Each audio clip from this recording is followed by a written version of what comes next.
Hello everyone, स्वागत है आप सबका सृजन IAS PCS चैनल में।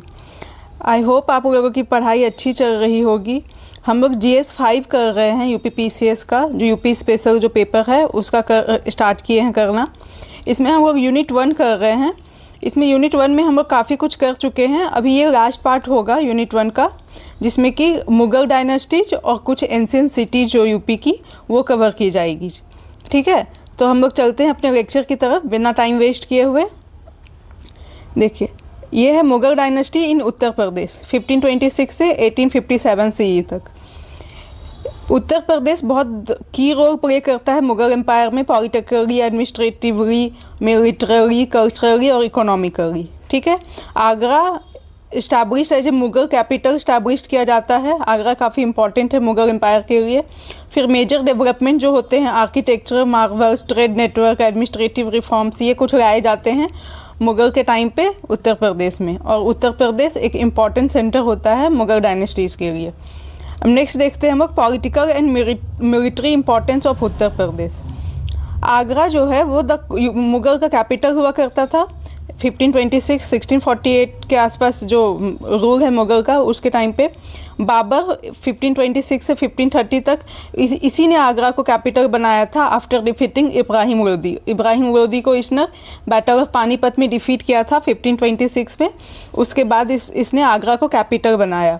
फिर हुमायूं, अकबर, जहांगीर और शाहजहां, इन्होंने रूल किया आगरा में before shifting to the capital to Delhi. Delhi का कैपिटल 1648 में शिफ्ट किया गया। ठीक है, और 1648 तक आगरा मुग़ल का कैपिटल रहा। उसके बाद फिर की बैटल्स इन यूपी, मुग़ल से रिलेटेड क्या क्या बैटल्स जो है यूपी में लड़े गए हैं। फर्स्ट है बैटल ऑफ खानवा, ये 1527 में लड़ा गया बाबर के द्वारा। बाबर ने डिफीट किया था राणा सांगा ऑफ मेवाड़ को आगरा के पास। ठीक है, नेक्स्ट है सेकंड बैटल ऑफ पानीपत, ये 1556 में हुआ था। ये हुआ था अकबर और हेमू के बीच में, ये भी आगरा के पास ही हुआ था। फिर नेक्स्ट है Jaunpur, Kannauj and Fatehpur Sikri as a stronghold. ये जो रीजन था ये मुग़ल एम्पायर का काफ़ी स्ट्रॉन्ग होल्ड रीजन था। जौनपुर स्ट्रैटेजिक मिलिट्री बेस था वहाँ पे ईस्टर्न इंडिया का। और फिर फतेहपुर सिकरी अकबर का एडमिनिस्ट्रेटिव कैपिटल था। ये फतेहपुर सिकरी 1571 से 1585 के बीच में। ठीक है, अब नेक्स्ट चलते हैं administrative and revenue reforms in UP. यहाँ इंट्रोड्यूस किया गया था मनसबदारी और जागीरदारी सिस्टम। ये अकबर के द्वारा लाया गया था गवर्नेंस को इफ़ेक्टिव बनाने के लिए।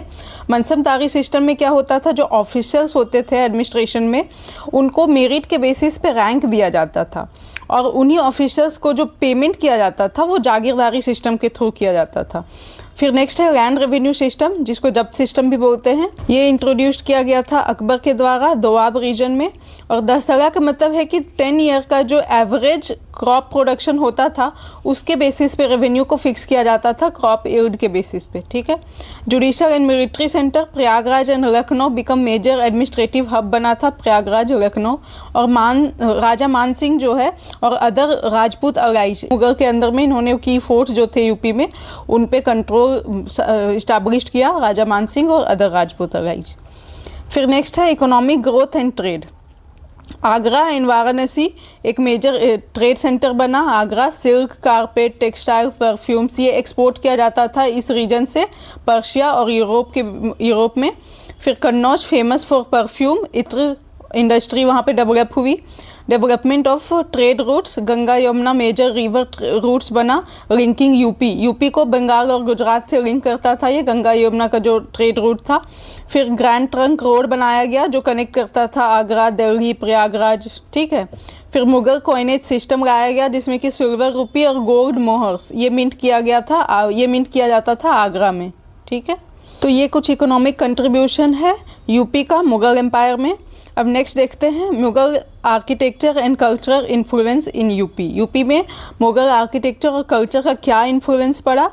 फर्स्ट है आर्किटेक्चर मार्वल। यूपी में काफ़ी अच्छे अच्छे आर्किटेक्चर्स बनाए गए हैं। जैसे फर्स्ट है ताजमहल, जिसको 1632 1653 में बनाया गया आगरा में। ये बनाया गया था शाहजहां के द्वारा मुमताज़ महल के याद में। फिर नेक्स्ट है आगरा फोर्ट, ये अकबर के द्वारा बनाया गया था 1565 से 1573 के बीच में। फिर अकबर का मिलिट्री और एडमिनिस्ट्रेटिव सेंटर था ये।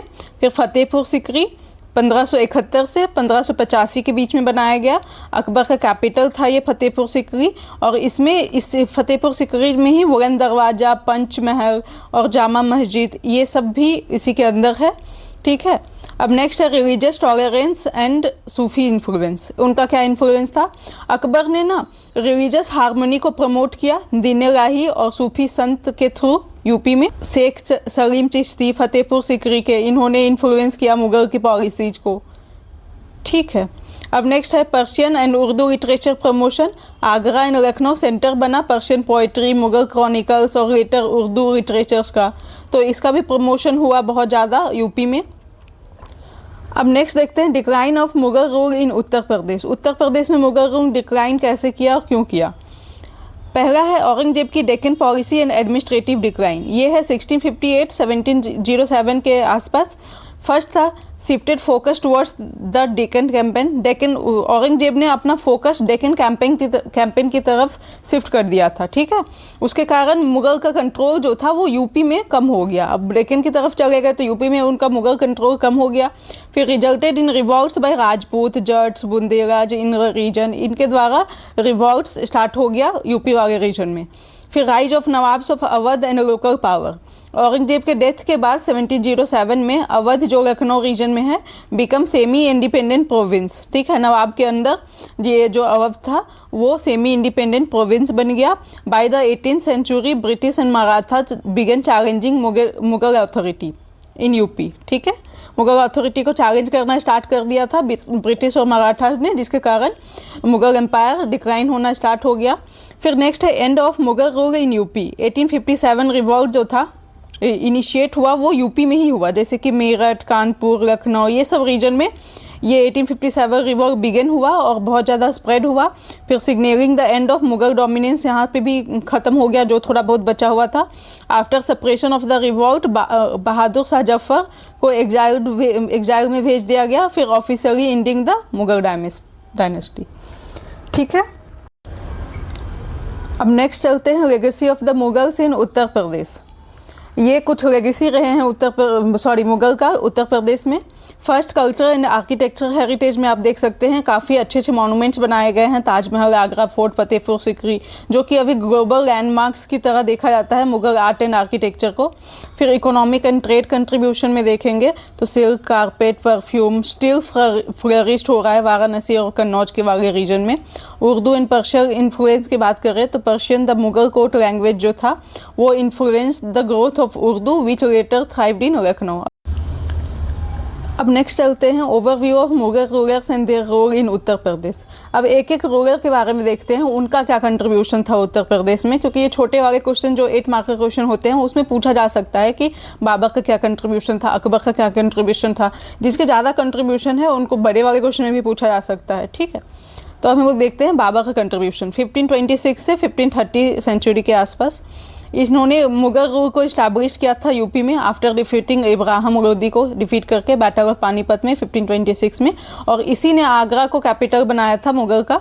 उसके बाद फिर इसी ने बैटल ऑफ खानवा भी जीता था जिसमें इसने राणा सांगा ऑफ मेवाड़ को हराया था, और फिर मुगल डोमिनेंस जो है नॉर्थ इंडिया में वो इस्टेब्लिश किया था।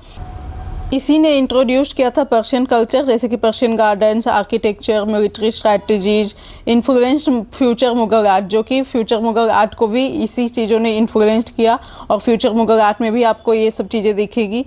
फिर डाइड इन आगरा, आगरा में इनका डेथ हुआ था 1530 में। इनको बरी किया गया था काबुल में, और आगरा में इन बाबर का टॉम बनाया गया था रामबाग में, वज हिज टेम्पररी, जो कि वो टेम्पररी रेस्टिंग प्लेस था उसका।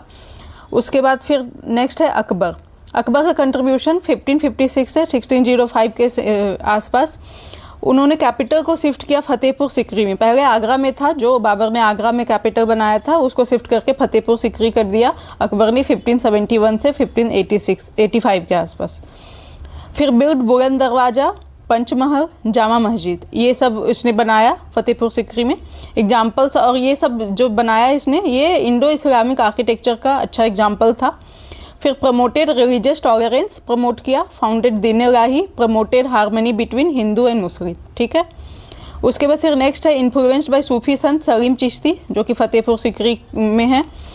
उसके बाद फिर इम्प्लीमेंटेड जब्त सिस्टम, दशहरा सिस्टम जो भी हमने देखा for efficient tax collection in Doab reason.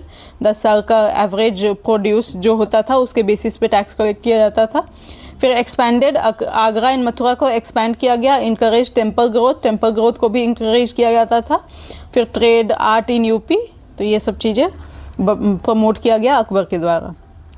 अब नेक्स्ट देखते हैं जहांगीर का कंट्रीब्यूशन क्या था। जहांगीर 1605 से 1627 तक कंटिन्यूड अकबर के रिफॉर्म्स। अकबर ने बहुत सारे रिफॉर्म्स किए थे, उसको इसने कंटिन्यू किया। और फिर जुडिशल और एडमिनिस्ट्रेटिव सिस्टम जो था आगरा में उसको स्ट्रेंथन किया। फिर आर्ट एंड आर्किटेक्चर को प्रमोट किया, स्पेशली मुग़ल पेंटिंग को बहुत ज़्यादा प्रमोट किया था जहांगीर ने। और हिज वाइफ नूरजहाँ जो इसकी वाइफ थी उसने भी आगरा के कल्चरल ग्रोथ में काफ़ी कंट्रीब्यूट किया था।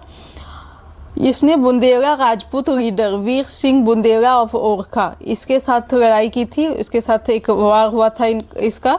फिर बिल्ड मेहताब बाग, शालीमार बाग और इन रीचिंग आगराज लैंडस्केप, ये सब चीज़ें इसने बनाया था। मेहताब बाग, शालीमार बाग जो कि आगरा में है। फिर नेक्स्ट है शाहजहाँ का कंट्रीब्यूशन देखें 1628 से 1658 तक। ये बिल्ड द ताजमहल, इसने ताजमहल बनवाया था 1632 से 1653 के बीच में आगरा में। Symbol of Mughal architecture excellence, Taj Mahal तो आपको पता ही है कि मुगल आर्किटेक्चर का एक्सेलेंस का एक सिंबल है, ठीक है। फिर expanded Agra as a trade hub, Agra को ट्रेड हब की तरह एक्सपैंड किया गया। Promoted silk, textile, handicraft industries in Varanasi and Agra. फिर developed urban infrastructure, build sections of Agra fort, Jama Masjid और आगरा फोर्ट का कुछ सेक्शन जो है वो शाहजहाँ के द्वारा बनाया गया था दिल्ली और आगरा में, ठीक है। शिफ्टेड, इसने शाहजहाँ ने कैपिटल को शिफ्ट किया था दिल्ली में 1648 में, ठीक है। फर्स्ट कैपिटल क्या था मुगल का? आगरा था जो कि बाबर ने इस्टेब्लिश किया था। फिर नेक्स्ट था फतेहपुर सिकरी जो कि अकबर ने शिफ्ट किया था। उसके बाद फिर अब शिफ्ट हो रहा है कैपिटल, वो है दिल्ली 1648, ठीक है। अब reduced Agra's political importance but retain its cultural values, ठीक है। अब नेक्स्ट देखते हैं औरंगजेब का कंट्रीब्यूशन बहुत ज़्यादा था नहीं, औरंगजेब वॉर में ही लगा रहता था। 1658 से 1707 सेंचुरी के आसपास इसने यूपी को मिलिटराइज्ड किया। जौनपुर, कन्नौज जैसे मिलिट्री बेसिस को यूज किया था राजपूत और मराठास के अगेंस्ट, ठीक है। फिर इसने जिजिया टैक्स रीइम्पोज किया जिसके कारण अनरेस्ट बहुत ज़्यादा बढ़ गए थे और हिंदू पैट्रोनेज डिक्लाइन हो गए थे औरंगजेब के टाइम पे। सप्रेस्ड जट, बुंदेलराज, सिख अपराइजिंग, ये सबको सप्रेस्ड किया गया औरंगजेब के द्वारा मथुरा, आगरा, अवध रीजन में, ठीक है। फिर after his death Nawab of Awadh जो है वो सेमी इंडिपेंडेंट रूलर की तरह इमर्ज होके आए लखनऊ में, ये हम लोग ऊपर भी देखे थे। तो ये था कुछ contribution ruler of the Mughal empire का यूपी में। अब नेक्स्ट देखते हैं नवाब ऑफ अवध। नवाब ऑफ अवध के बारे में थोड़ा सा देख लेते हैं क्योंकि ऊपर बहुत ज़्यादा उनका जिक्र किया गया था। Nawabs ruled Awadh region north India में ड्यूरिंग 18 से 19 सेंचुरीज के बीच में। ओरिजिनेटेड फ्रॉम ईरानियन डायनेस्टी से ये ओरिजिनेट हुआ था। उसके बाद फिर 1724 में नवाब सादत खान जो है उसने अवध स्टेट को फाउंड किया with the capital Faizabad and Lucknow. ये अवध स्टेट का जो कैपिटल था फैजाबाद और लखनऊ, ये बनाया गया सादत खान के द्वारा। फिर these states remain semi autonomous under later Mughal के टाइम पे ये स्टेट जो है सेमी ऑटोनोमस रहा। फिर 1761 में Nawab Shujauddaula fought in third battle of Panipat with Ahmad Shah Durrani, ठीक है। थर्ड बैटल ऑफ पानीपत में सुजाउद्दौला ने अहमद शाह दुर्रानी के साथ लड़ाई की 1761 में।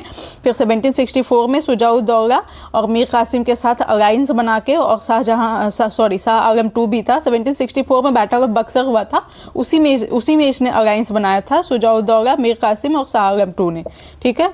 फिर नेक्स्ट है 1856 में लॉर्ड डलहौजी अवध को एनेक्स कर लेता है और साइटिंग मिस्र के बेसिस पे अवध को एनेक्स कर लिया जाता है डलहौजी के द्वारा, ठीक है। तो ये था कुछ मुगल रूल और उसका इम्पैक्ट इन यूपी। अब नेक्स्ट चलते हैं हम लोग एंशिएंट सिटीज ऑफ यूपी। देखिए कल्चर ऑफ यूपीज ना बहुत ज़्यादा ओवरलैपिंग है यूनिट 5 से, जहाँ पे फेयर्स, फेस्टिवल्स, ये सब चीज़ें देखने को मिलेगी, तो वो हम लोग यूनिट 5 में डिटेल्स में पढ़ेंगे, ठीक है। तो ओवरलैपिंग है तो दोबारा रिपीट करके कोई फ़ायदा नहीं है। तो हम लोग एंशिएंट सिटीज ऑफ यूपी देखते हैं। यहाँ पे आप मैप में इस तरह से शो कर सकते हैं कुछ एंशिएंट सिटीज एग्जाम में यूपी का, जैसे कि हस्तिनापुर हो गया, कुरु हो गया, ये मेरठ वाले रीजन में, मथुरा, ठीक है, जखेड़ा इटावा रीजन में, फिर देवघर ललितपुर में, भीतरगांव, कौसंबी, प्रयागराज, फर्रुखाबाद, वाराणसी, सारनाथ, अयोध्या, ठीक है, कुशीनगर, ये सब कुछ इम्पॉर्टेंट एंशिएंट सिटीज़ है। फिर श्रावस्ती, पांचाल, अहिचत्रा, तो ये सब हम लोग कहीं ना कहीं पढ़े हुए हैं। तो ये सब कुछ एंशिएंट सिटीज़ है जिसको आप शो कर सकते हैं यूपी के मैप में। अब नेक्स्ट कुछ इंपॉर्टेंट सिटीज़ पढ़ लेते हैं जो बहुत ज़्यादा इंपॉर्टेंट है स्पेशली कल्चर के पर्सपेक्टिव से, तो वो देखते हैं। फर्स्ट है अयोध्या। ये हैंड रिटेन नोट्स है। आई होप आपको समझ में आ रही होगी राइटिंग। अगर नहीं आ रही है तो मैं तो बोलते जा रही हूँ, आपको समझ में आ जाएगी। इसको सिटी ऑफ गॉड बोला जाता है। अयोध्या सिटी की जो प्रॉस्पेरिटी थी, ठीक है, उसको कंपेयर किया जाता है हेवन से। ये कंपेरिजन वेदा में देखने को मिलता है। और ये अयोध्या का मेंशन अथर्ववेद इसमें है, कंपाउंड सिंबल्स की तरह मेंशन किया गया है। On the bank of Saryu river, ठीक है, अयोध्या सरयू रिवर के बैंक में है, अयोध्या डिस्ट्रिक्ट में आता है। फिर बर्थ प्लेस ऑफ रामा है ये, राम जो भगवान है, राम भगवान, उसके बर्थ प्लेस है। फिर कैपिटल ऑफ कोसला भी था ये अयोध्या, ठीक है। अब नेक्स्ट चलते हैं historically known as Saket. Ayodhya को साकेत के नाम से जाना जाता था हिस्टोरिकली, और one of the 7 most important pilgrimage sites है ये, जिसको मोक्षदायिनी सप्तपुरीज बोला जाता है। 7 मोक्षदायिनी सप्तपुरीज ऐसा प्लेसेस है जो जिसको मतलब माना जाता है कि अगर वहाँ विजिट किए तो फिर मोक्ष मिल जाते हैं। तो उसमें से एक है ये अयोध्या, जिसको हम लोग साकेत के नाम से जानते हैं, और ठीक है। अब नेक्स्ट है मेंशन इन रामायण महाभारता। इसमें मेंशन है ये अयोध्या के बारे में। ये इक्ष्वाकु किंग्स का भी कैपिटल हुआ करता था अयोध्या, रामा को इंक्लूड करके। फिर ऐसा माना जाता है कि हनुमानगढ़ी, ठीक है, हनुमानगढ़ी जगह है अयोध्या में, तो वहाँ पे Hanuman use to take birth to protect Rama, ठीक है, राम भगवान को प्रोटेक्ट करने के लिए हनुमान ने उस जगह पे बर्थ लिया था अयोध्या में। फिर नेक्स्ट है विष्णु स्मृति मत्स्य पुराण।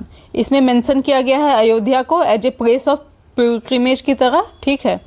फिर नेक्स्ट है अयोध्या इंस्क्रिप्शन। ये भी इम्पॉर्टेंट है क्योंकि इसमें 2 अश्वमेध यज्ञ परफॉर्म किया गया था पुष्यमित्र शुंगा के द्वारा, ये मेंशन किया गया है इस अयोध्या इंस्क्रिप्शन में। फिर कालिदास का रघुवंश जो था उसमें भी अयोध्या का मेंशन किया गया है। अयोध्या का दूसरा नाम जो साकेत है वो मेंशन किया गया है कालिदास के रघुवंशा में। फिर ज्योग्राफी में देखे, जो मतलब अयोध्या की ज्योग्राफी देखे तो नॉर्दर्न इंडिया में लोकेटेड है, सेंट्रल लोकेशन है यूपी के। फिर strategically position in UP, proximity to major cities जैसे कि लखनऊ, वाराणसी, गोरखपुर, तो ये सब एरिया के आसपास है, ठीक है। फिर कल्चरली पिलग्रिमेज डेस्टिनेशन जैसे कि लॉर्ड रामा का टेम्पल, ठीक है, कनक भवन, हनुमानगढ़ी टेम्पल, राम की पौड़ी, हिंदू बुद्धिस्ट जैनिज़्म का बर्थ प्लेस था। जैनिज़्म में हमने देखा था कि अयोध्या में 4 तीर्थंकरों का बर्थ प्लेस था, 4 या 5, सॉरी मैं भूल रही हूँ, शायद 5 था अयोध्या में। तो आप देख लीजिएगा उसमें से एक ऋषभ देव थे, ठीक है। जैनिज़्म, बुद्धिज़्म, हिंदुइज़्म, तो इनका सबका इन्फ्लुएंस था अयोध्या में। नेक्स्ट एंशिएंट सिटीज़ में चलते हैं, वो है वाराणसी। वाराणसी को बोला जाता है कि where every stone has a story and every stone has a soul, ठीक है। वाराणसी कल्चरली इतना ज़्यादा रिच है कि वहाँ पे बोला जाता है कि हर स्टोन का अपना स्टोरी है और हर स्टोन का अपना एक सोल है। One of the oldest city है ये, जिसका मेंशन बुद्धिस्ट टेक्स्ट में मिलता है। फिर city is mention in many Hinduism text जैसे कि स्कंद पुराण, रामायण, महाभारता, ओल्डेस्ट वेदा, ऋग वेदा में मेंशन है वाराणसी के बारे में। इंडियन वैदिक कल्चर का क्रैडल प्लेस है ये। उसके बाद फिर dwelling place of Lord Shiva का ड्वेलिंग प्लेस भी है। Derive it's name from Varuna and असी रिवर। इसका जो नेम है वो वरुणा और असी को मिला दे तो वाराणसी बन जाता है, ठीक है, मेंशन इन एंशिएंट टेक्स्ट। फिर Buddha spent first rainy season यहीं पे वाराणसी में बुद्धा ने स्पेंड किया था। हुआनसांग ने इसको डिस्क्राइब किया है centre of religion, educational and artistics Varanasi को, ठीक है। अब वाराणसी के ज्योग्राफी देखें तो bank of the Holi Ganga river के बैंक में है, सिचुएटेड है। स्पिरिचुअल एंड कल्चरल इंपॉर्टेंस है इस रीजन का। इकोनॉमिक पर्सपेक्टिव से देखें तो मेजर ट्रांसपोर्टेशन हब है ये, centre of trade, commerce and tourism. ये हम लोग ऊपर जितना भी जहाँ भी देखे हैं इकोनॉमिक इंपॉर्टेंस में तो वाराणसी का जिक्र आया ही है। फिर वाराणसी में Banarasi sari, garments, wooden toy ये सब फेमस है, ये सब का ट्रेड होता है। फिर सेकेंड लार्जेस्ट गोल्ड मार्केट है ये यूपी में वाराणसी। फिर कल्चर के पर्सपेक्टिव से देखें तो म्यूजिक, आर्ट एंड लिटरेचर ये सब बहुत डेवलप हुए हैं वहाँ पे। भारत कला भवन म्यूजियम ये वहीं पे है, BHU वहीं पे है, काशी विश्वनाथ है, फिर संकट मोचन, और फिर जैन बुद्धा और हिंदू टेम्पल्स ये सब वहीं पे है। ठीक है, अब नेक्स्ट चलते हैं। ये वाराणसी जो है ये first culture and tourism capital बना है SCO का, संघाई कॉपरेशन ऑर्गेनाइजेशन का। बर्थ प्लेस है ये कबीरदास, रविदास, तुलसीदास, भारतेंदु हरिश्चंद्र, मुंशी प्रेमचंद्र, जयशंकर प्रसाद। तो ये काफ़ी इम्पॉर्टेंट जो फिलोसोफर है उनका बर्थ प्लेस रहा है ये। फिर स्टडी में देखें तो central university of Tibet studies, फिर ये भी वहीं पे है। जंतर मंतर, काशी विद्यापीठ, घाट ऑफ बनारस, फिर संपूर्णानंद संस्कृत यूनिवर्सिटी, ये सब वाराणसी में है। तो अब वाराणसी का देख सकते हैं कितना इम्पोर्टेंट रहा है ये, जो इकोनॉमिकली, कल्चरली, एजुकेशनली हर फील्ड में वाराणसी काफ़ी इम्पोर्टेंट था एंशिएंट सिटीज़, एंशिएंट टाइम पे, और अभी भी है। फिर नेक्स्ट है मथुरा। मथुरा भी एक इम्पॉर्टेंट सिटीज़ है, एंशिएंट सिटीज़ है। इसको homeland and birth place of Krishna बोला जाता है, क्योंकि यहीं पे कृष्णा लॉर्ड कृष्णा जो थे उनका जन्म हुआ था। बॉर्न इन यादव डायनेस्टी में लॉर्ड कृष्णा का बॉर्न हुआ था। City mention in epic Ramayana. फिर शत्रुघ्न इक्ष्वाकु डायनेस्टी के प्रिंस हुआ करते थे। उसने एक दानव डेमंस को, लवणासुर जिसका नाम था, उसको मारा था, और वहाँ का जो लैंड था मथुरा का उसको अपने अंडर कर लिया गया था शत्रुघ्न के द्वारा। फिर 6th सेंचुरी में कैपिटल ऑफ सूरसेन बना ये मथुरा, सूरसेन का कैपिटल मथुरा था। फिर later ruled by Mauryan king mention by Megasthenes के द्वारा मेंशन किया गया है कि बाद में मथुरा जो है वो मौर्यन किंग के द्वारा रूल्ड किया जाता था। नेक्स्ट है यवन राज्य इंस्क्रिप्शन में मेंशन ये है कि मथुरा जो है वो इंडो ग्रीक के अंडर आ जाता है 180 BC से 100 BC के टाइम पे, और मथुरा वज कनकर्ड बाय इंडोसीथियन जिसको साकावीज बोला जाता है, उसके द्वारा कनकर्ड किया गया था 1st सेंचुरी के आसपास। फिर कुशाना पीरियड जो है जहाँ पे आर्ट एंड कल्चर फ्लरिश हुआ था, जिसको मथुरा स्कूल ऑफ आर्ट बोलते हैं, वो भी इसी रीजन में फ्लरिश हुआ था। और जो कनिष्का के टाइम पे ये मथुरा स्कूल ऑफ आर्ट वो जेनिथ पे पहुँच चुका था। फिर Chandragupta Vikramaditya built Vishnu temple at the site of Katra Keshav देवा। ठीक है, विक्रमादित्य के द्वारा विष्णु टेम्पल बनाया गया था इसी रीजन में। फिर Kalidas mention the groves of Vrindavan और गोवर्धन हिल, इसके बारे में मेंशन किया गया है। फिर जुआंग जैन चाइनीज ट्रेवलर था ये, इसने 20 बुद्धिस्ट मोनास्ट्रीज और मेनी हिंदू टेम्पल्स, जो ये मथुरा में 20 बुद्धिस्ट मोनास्ट्रीज और मेनी हिंदू टेम्पल है, ये मेंशन किया गया था जुआंग जैन चाइनीज ट्रेवलर के द्वारा। अब नेक्स्ट इंपॉर्टेंट सिटीज़ है प्रयागराज।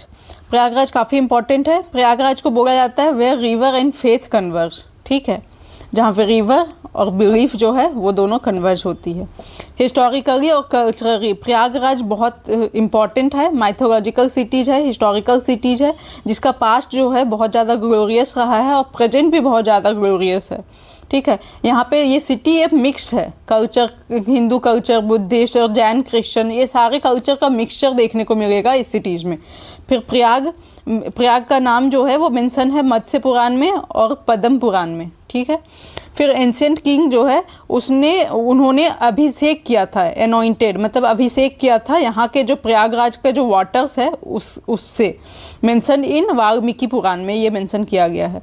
फिर कोरडीवा अर्लीस्ट एविडेंस ऑफ राइस। फिर birth place of Soma, Varuna and Prajapati, ये प्रयागराज जो है ये इनका बर्थ प्लेस था।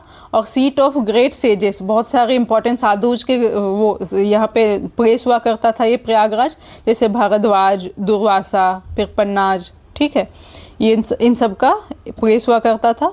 फिर lord Brahma choose a land on earth to perform Prakriti Yagna. ऐसा माना जाता है कि लॉर्ड ब्रह्मा ने प्रयागराज को चूज किया था प्राकृत यज्ञ करने के लिए, याचना करने के लिए। फिर नेक्स्ट है समुद्रगुप्ता ने प्रयाग प्रशस्ति, ठीक है, यहाँ पे ऑर्गेनाइज किया था मिलिट्री एंड आर्टिस्टिक व्यू इन प्रयाग प्रशस्ति। ये प्रयाग प्रशस्ति एक इंस्क्रिप्शन है जो कि कमीशन किया गया था समुद्रगुप्ता के द्वारा। फिर Hiuen Tsang mention Prayag as a sacred place of Hindu, Hiuen Tsang ने भी प्रयागराज के बारे में मेंशन किया है। फिर महामोक्ष परिषद असेंबली, ये असेंबली ऑर्गेनाइज किया गया था हर्षवर्धन के द्वारा इसी प्रयागराज में। फिर झूसी रीजन वज किंग ऑफ द चंद्रवंशी, ठीक है, झूसी रीजन ये भी प्रयागराज में ही है, उसी रीजन में है। ये किंगडम था चंद्रवंशी रूलर का। फिर अकबर ने इस्टाब्लिश किया Allahabad on the name of Allah, Allah के नाम पे इलाहाबाद इस्टाब्लिश किया गया था अकबर के द्वारा। ड्यूरिंग 1857 सेंटर रहा है ये रिवॉल्ट का, जैसे कि लियाकत अली, इन्होंने इलाहाबाद में लीड किया था 1857 का जो रिवॉल्ट था उसको। और फिर क्वींस का प्रोक्लेमेशन जो था वो मिंटो पार्क में हुआ था। ये proclamation government of India act वाला जो प्रोक्लेमेशन था 1858 का, जिसमें क्वीन जो है वो बोल रही थी कि हम ब्रिटिश जो कंपनी का जो कंट्रोल है वो ट्रांसफ़र कर रहे हैं ब्रिटिश गवर्नमेंट के अंदर। तो ये जो प्रोक्लेमेशन था वो मिंटो पार्क में किया गया था, जो मिंटो पार्क अभी मदन मोहन मालवीय पार्क बन गया है, उसको अभी मदन मोहन मालवीय पार्क बोलते हैं। फिर मेजर पिलग्रिमेज साइट जो है वो प्रयागराज में वो है हनुमान टेम्पल, माघ मेला, कुंभ, महाकुंभ अभी रिसेंटली ऑर्गेनाइज हुआ है 25 में, तो ये महाकुंभ इम्पॉर्टेंट है, इससे क्वेश्चन पूछे जा सकते हैं। फिर एजुकेशन एंड रिसर्च, ये यूनिवर्सिटी ऑफ इलाहाबाद, MNIT, फिर Indian institute of info and technology, ये भी प्रयागराज में ही है। फिर आनंद भवन, चंद्रशेखर पार्क, इलाहाबाद म्यूजियम, ये सब इम्पॉर्टेंट प्लेसेस भी प्रयागराज में ही है। और लीगल और एडमिनिस्ट्रेटिव सेंटर्स में देखें तो UPPCS का जो मेन बिल्डिंग है वो भी प्रयागराज में है, हाई कोर्ट भी प्रयागराज में है, यूपी बोर्ड का जो बिल्डिंग है, यूपी बोर्ड का जो मेन सेंटर है वो भी प्रयागराज में ही है।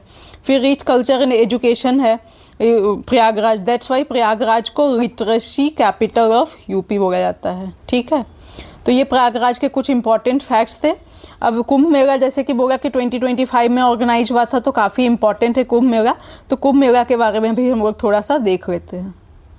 इसका डेफिनेशन एंड सिग्निफिकेंस देखें तो वर्ल्ड का लार्जेस्ट रिलीजियस गैदरिंग है ये Kumbh Mela, held at sacred river confluence, ठीक है, गंगा यमुना सरस्वती इसका कॉन्फ्लुएंस होता है जिसको संगम बोला जाता है, वहीं पे ये मेला होता है। और ये वर्ल्ड का लार्जेस्ट रिलीजियस गैदरिंग है और इसको यूनेस्को ने 2017 में intangible cultural heritage of humanity recognise किया गया था, ठीक है। इट इंक्लूड्स, देखो पार्टिसिपेंट्स देखें तो बहुत सारे लोग जनरल डिवोटीज भी आते हैं, फिर संत, साधु, साध्वीज, कल्पवासीज, ये सब पार्टिसिपेट होते हैं कुंभ मेला में। और ये कुंभ मेला में पार्टिसिपेट होने के लिए किसी इनविटेशन की ज़रूरत नहीं होती, ये वॉलंटरी होता है, जिसको जितना मन है वो जा सकता है, कोई रेस्ट्रिक्शन नहीं होता है। और ये हर 12 साल में कुंभ मेला ऑर्गेनाइज किया जाता है। ये 4 लोकेशन में होता है, हरिद्वार, उज्जैन, नासिक और प्रयागराज।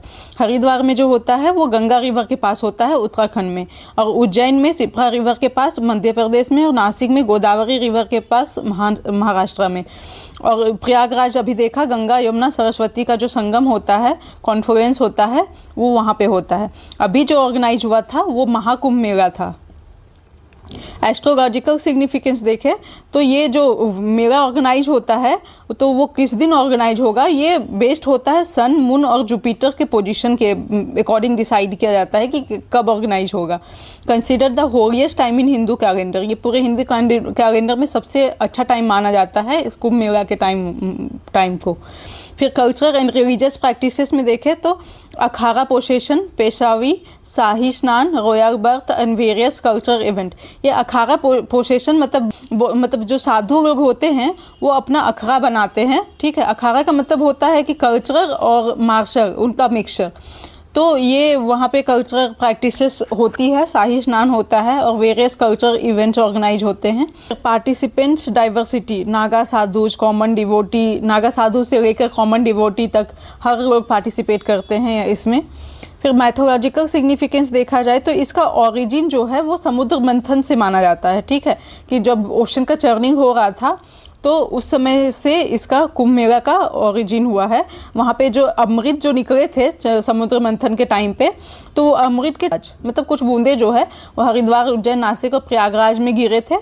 इसीलिए इसी जगह पे कुंभ मेला ऑर्गेनाइज किया जाता है। और इसको लिंक किया गया है 8th सेंचुरी फिलोसोफर आदि शंकराचार्य से, हु इस्टेब्लिश्ड अखाड़ा। इन्होंने ही अखाड़ा का इस्टेब्लिशमेंट किया था। ठीक है, फिर हिस्टोरिकल रेफरेंस देखा जाए, मेंशन इन ऋग्वेदा, अथर्ववेदा, यजुर्वेदा, ये तीनों वेदा में इस कुंभ मेले के बारे में मेंशन है। About the sanctity of bathing at Sangam, ये तीनों वेदा में।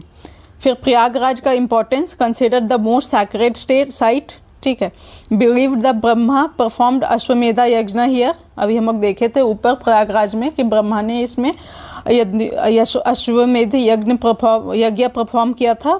फिर enhance the site's cosmic and religious significance.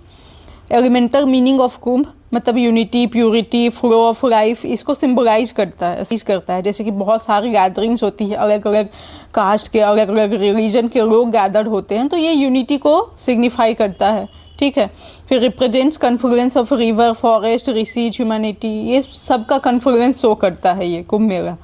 फिर एस्ट्रोलॉजिकल सिग्निफिकेंस देखें तो based on planetary alignment from Bhagavata Purana. ठीक है, उसके बेसिस पे जो प्लानिटरी अलाइनमेंट होता है उसके बेसिस पे ऑर्गेनाइज होता है। ये भी देखे थे हम लोग, 12 ईयर का साइकिल होता है, 1 डिवाइन डे 1 ह्यूमन ईयर। ठीक है, conducted when Jupiter enters Aries in Magh month, Magh month में होता है ये, जब जुपिटर एरीज में इंटर हो जाता है। फिर सोशल सिग्निफिकेंस, यूनिक गैदरिंग, कोई इनविटेशन नहीं, स्पॉन्टेनियस गैदरिंग होता है मिलियंस ऑफ लोगों का। फिर मेन रिचुअल जो है बाथिंग इन सैक्रेड रिवर, यही मेन रिचुअल होता है कि सैक्रेड रिवर जो संगम है वहाँ पे जाके बाथ लेना। फिर कुछ एक्टिविटीज़ परफॉर्म की जाती है जैसे कि यज्ञ, फिर चैंटिंग ऑफ वैदिक मंत्र, डिवोशनल सॉन्ग्स, डांसेस, ये सब कुछ एक्टिविटीज़ परफॉर्म की जाती है। उसके बाद फिर रिलीजियस एंड असेंबलीज होते हैं, संत स्कॉलर्स का रिलीजियस असेंबलीज ऑर्गेनाइज होता है। फिर एक्ट ऑफ डोनेशन भी होता है, charity to poor, Sant, cause donations, food, cloth, वेबल्स, ये सब डोनेट किया जाता है। कोर मैसेज यही मिलता है कुंभ मेला से कि वेलफेयर ऑफ ऑल बीइंग को प्रमोट करना, ग्लोबल यूनिटी को प्रमोट करना थ्रू स्पिरिचुअल हार्मनी। ठीक है, अब हम लोग नेक्स्ट चलते हैं इम्पॉर्टेंट एंशिएंट सिटी, वो है कन्नौज। कन्नौज एंशिएंट नेम जो है ये प्लेस का वो कन्या कुब्जा था। ठीक है, कन्नौज को कन्या कुब्जा बोला जाता था और महोदया बोला जाता था, ये वाल्मीकि रामायण के अकॉर्डिंग। फिर बाद में इसका नाम चेंज होके कन्नौज बन गया और अभी ये प्रेजेंट नाम जो है कन्नौज डिस्ट्रिक्ट के नाम से जाना जाता है। फिर ड्यूरिंग ब्रॉन्ज एज के टाइम पे क्या था कि बहुत सारे प्री हिस्टोरिकल वेपन्स और टूल्स यहाँ से कन्नौज से मिले हैं हम लोग को। फिर आर्यन जो है वो सेटल हुए थे इस रीजन में और कुरु के क्लोज अलाइज बन गए थे। फिर लोकेटेड इन पांचाल रीजन, ये जो कन्नौज जो है वो पांचाल रीजन में लोकेटेड था। फिर Fahien visited Kannauj, country is very productive and people are flourishing and happy. Fahien जब कन्नौज विजिट किया था उसके बाद उसने बोला था कि जो कंट्री है बहुत ज़्यादा प्रोडक्टिव है और यहाँ के लोग बहुत ज़्यादा हैप्पी है।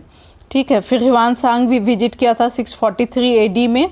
उसने बताया था कि 100 Buddhist monasteries with more than 10,000 priest वहाँ पे कन्नौज में हैं। उसके बाद फिर रिलीजियस असेंबली ऑर्गेनाइज हुई थी कन्नौज में हर्षवर्धन के द्वारा। फिर witnessed rise and fall of various dynasties यहाँ पे इमर्ज हुए और फिर डिक्लाइन भी हुए, जैसे कि गुप्ता, प्रतिहारा, पाला, चौहान। ठीक है, ये कुछ डायनेस्टीज थे। फिर मेन सेंटर ऑफ ट्रिपार्टाइट स्ट्रगल आपने पढ़ा होगा एंशिएंट हिस्ट्री में, तो उसका मेन सेंटर था ये कन्नौज। फिर Mahmud Ghaznavi captured all the 7 forts in of Kannauj. Kannauj में जो 7 फोर्ट्स थे वो महमूद गजनवी ने कैप्चर कर लिया 1019 में। फिर कल्चरल और टूरिज्म के पर्सपेक्टिव से देखें तो 64 योगिनी टेम्पल। ठीक है, इसके बारे में यूपीएससी ने भी क्वेश्चन पूछा हुआ है। 64 योगिनी टेम्पल, फिर कालेश्वर महादेव टेम्पल, गौरी शंकर टेम्पल, तो ये कुछ टेम्पल जो है ये कन्नौज में है और कन्नौज को परफ्यूम सिटीज़ के नाम से जाना जाता है अभी। अब नेक्स्ट चलते हैं हम लोग श्रावस्ती सिटी। ये भी एक इम्पॉर्टेंट एंशिएंट सिटीज़ रहा है, स्पेशली श्रावस्ती बुद्धिज़्म के पर्सपेक्टिव से काफ़ी इम्पॉर्टेंट रहा है। ये कैपिटल है नॉर्थ कोसला महाजनपदा का। ठीक है, फिर king Prasannajit ruled this place at the time of Mahavir. ठीक है, महावीरा के टाइम पे किंग प्रसन्नजीत यहाँ पे रूल कर रहा था। फिर बुद्धा स्पेंट 19 रेनी सीजन, ये थोड़ा गड़बड़ है, यहाँ पे 25 रेनी सीजन होगा क्योंकि मैंने बताया था कि यूपी के टूरिज्म वेबसाइट में 25 रेनी सीजन लिखा हुआ है श्रावस्ती के लिए, कहीं पे 20, कहीं पे 24, कुछ भी लिखा हुआ है, तो हम 25 मान के चलेंगे। फिर maximum disciple of Buddha from Shravasti, और मैक्सिमम सरमन भी बुद्धा ने श्रावस्ती में ही दिया था, और मैक्सिमम डिसाइपल है वो भी श्रावस्ती से ही थे। फिर identified with the remains of Saheth Maheth, ठीक है, ये रिमेन्स सुहेत महेत का रिमेन्स भी यहाँ पे श्रावस्ती में ही मिला है। फिर जेतवान और पुब्राम मोनास्ट्री, ये मोनास्ट्री है कुछ बुद्धिस्ट मोनास्ट्री, ये भी श्रावस्ती में ही है। फिर बुद्धा परफॉर्म द महाप्रतिहार्य और ग्रेट मिराकल, यम का प्रतिहार्य और ट्विन मिराकल्स, ये कुछ जो है जिसको श्रावस्ती मिराकल्स बोलते हैं, ये परफॉर्म किया गया था बुद्धा के द्वारा। फिर world peace bell installed with the help of Japan, Japan के हेल्प से वर्ल्ड पीस बेल भी यहीं श्रावस्ती में इंस्टॉल किया गया है। दीन महामोगल टेम्पल ऑफ बुद्धिस्ट, ये भी श्रावस्ती में है। फिर जैनिज्म के पर्सपेक्टिव से देखें तो श्रावस्ती इंपॉर्टेंट है, मेन जैनिज्म का सोर्स है चंद्रपुर और चंद्रिकापुरी, इसमें मेंशन किया गया है श्रावस्ती के बारे में, ठीक है। सांभवनाथ और चंद्रप्रभानाथ, ये 2 तीर्थंकार थे, इसके टाइम पे श्रावस्ती बूंद में था, ठीक है। उसके बाद फिर bitter arguments and meeting between Mahavira, Gosala, Makkhaliputta, ठीक है। फिर जैन स्कॉलर कपिला, माघवन, केसी स्टडीड इन श्रावस्ती, ये सब कुछ जैन स्कॉलर्स जो थे वो श्रावस्ती में पढ़ाई किए थे। फिर Fahien mention how he reached from Kapilavastu to Shravasti, तो ये सब चीज़ें फाहिन के द्वारा मेंशन किया गया था। अब नेक्स्ट इंपॉर्टेंट सिटीज़ है आगरा, ये आई थिंक लास्ट है। The Taj Mahal is the testament to the strength of love and the power of art, ये तो सबको पता है, ठीक है।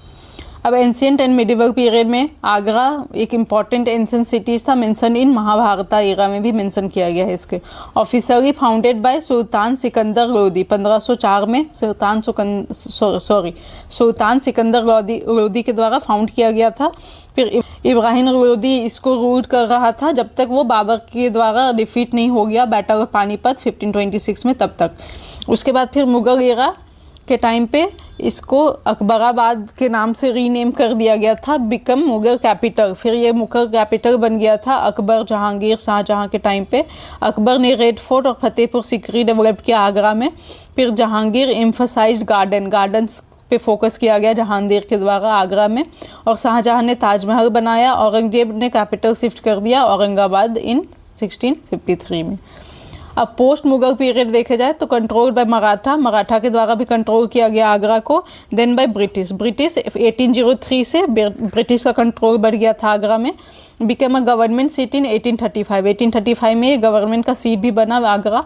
फिर विटनेस्ड आगरा ऑफ हमायून 1837 से 38 के टाइम पे आगरा ऑफ हमायून आया था। और फिर इंडियन रिवेलियन हुआ था 1857 में, तो वो भी आगरा में भी इसका इन्फ्लुएंस था। फिर remain under British control till independence, फिर उसके बाद फिर आगरा ब्रिटिश कंट्रोल के अंदर था जब तक हमें इंडिपेंडेंस नहीं मिल गया तब तक। फिर उसके बाद रिलीजियस एंड कल्चरल सिग्निफिकेंस, ये बर्थ प्लेस ऑफ दिन्यराही और राधा स्वामी फेथ, ठीक है, उसका बर्थ प्लेस था। फिर historical ties with Jainism and Hinduism का हिस्टोरिकल टाइज भी रहा है ये आगरा। फेयर एंड फेस्टिवल्स देखे आगरा में तो ताज महोत्सव होता है, 10 डे का फेस्टिवल होता है फरवरी में। क्राफ्ट्स विलेज शिल्प ग्राम में होता है ये फेस्टिवल, ताजमहल के पास है ये।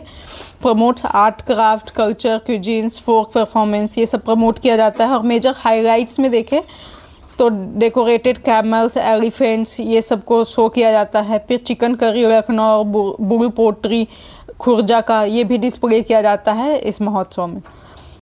बटेश्वर फेयर ये होता है बटेश्वर में, 70 किलोमीटर दूर है ये आगरा से। अक्टूबर नवंबर में ऑर्गेनाइज होता है।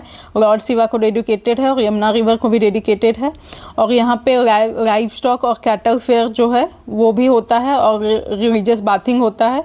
फिर नेक्स्ट है राम बारात नाम से ही पता चल रहा है, राम भगवान का बारात से रिलेटेड है कुछ। एनुअल मैरिज प्रोसेशन होता है ये, वही सेम चीज़ है, जुलूस टाइप निकलता है मैरिज से रिलेटेड। लॉर्ड रामा का बिफोर दशहरा से पहले होता है ये, ठीक है। और ये रामलीला का पार्ट होता है। नेक्स्ट है कैलाश फेयर जो कि कैलाश टेम्पल पे होता है, जो कि 12 किलोमीटर दूर है आगरा से। अगस्त सितंबर में होता है ये। लॉर्ड शिवा का अपीयरेंस एज ए स्टोन लिंगम उसको सेलिब्रेट किया जाता है। और फिर बहुत सारे डिवोटीज़ भी यहाँ आते हैं। तो ये ख़त्म हुआ हमारा यूनिट 1। यूनिट 1 कम्प्लीटली ख़त्म हो चुका है। अब नेक्स्ट लेक्चर से हम लोग यूनिट 2 स्टार्ट करेंगे, जो कि आर्किटेक्चर इन यूपी है। इसमें हम लोग काफ़ी हॉलिस्टिकली बहुत सारी चीज़ों को कवर किया गया है, ठीक है। आर्किटेक्चर वाले पार्ट्स को अच्छे से कवर किया गया है। अब आप चैनल को प्लीज़ सब्सक्राइब कर लें। अगर आपको लेक्चर्स अच्छे लग रहे हैं, कंटेंट अच्छा लग रहा है, तो आप प्लीज़ कमेंट में मुझे बताएं और चैनल को सब्सक्राइब कर लें, ताकि मुझे मोटिवेशन मिलता रहे। वीडियोज़ को लाइक करें और फिर आगे आने वाले वीडियोज़ के लिए सब नोटिफिकेशन को ऑन करके रखें। Thank you very much for watching this lecture.